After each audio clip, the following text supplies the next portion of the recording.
bukaan muddo 4 sano ka hor 9 xabadood ay kaga dhacday sinta ayaa qaliin sanbadilisa loogu sameeyay cisbitaalka Kalkaale magaalada Muqdisho. magacii waxa waaye geedi aadan bucul waxaan ku soo dhaawacmay South Africa adigu muddo 4 sano ka soo wareegtay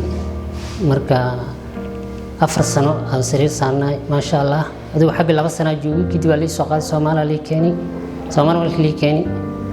Soomaali markii la keenay adigu waxa ka soo wareegtay hadda qaliinka sinti lagu sameeyay qaliina Kalkaale imaaday baartaan lagu sameeyay sintaana adigu 4 sano saasi taagneed marka sinti ma sha Allah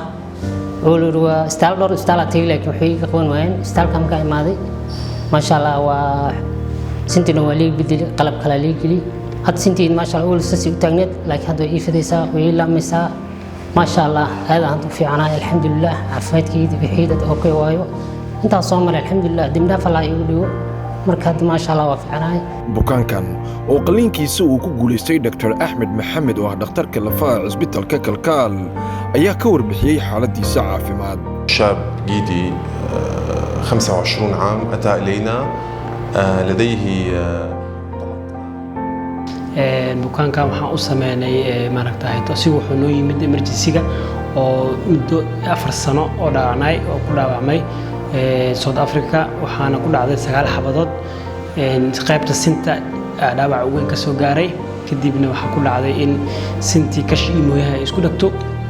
kadib markay isku dhagtay muddo 4 sano oo la jiifay lugtii waxay ahayd lug taagan aan dhaqaaqaynin waxaan ku sameynay in maaragtay raajasaan marka aragna kadib waxaan go'aansanay inaan u sameeyno bedelista sinta kashimooyada la bedelo waxaan Ilaahay nagu guulay subhanahu wa ta'ala inaan u sameeyno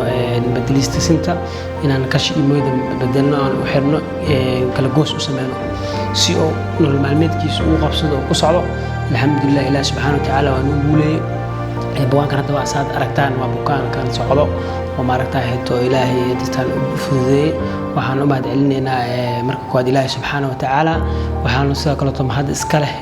Kalkaal Hospital iyo dhakhaatiirta qaybta lafaha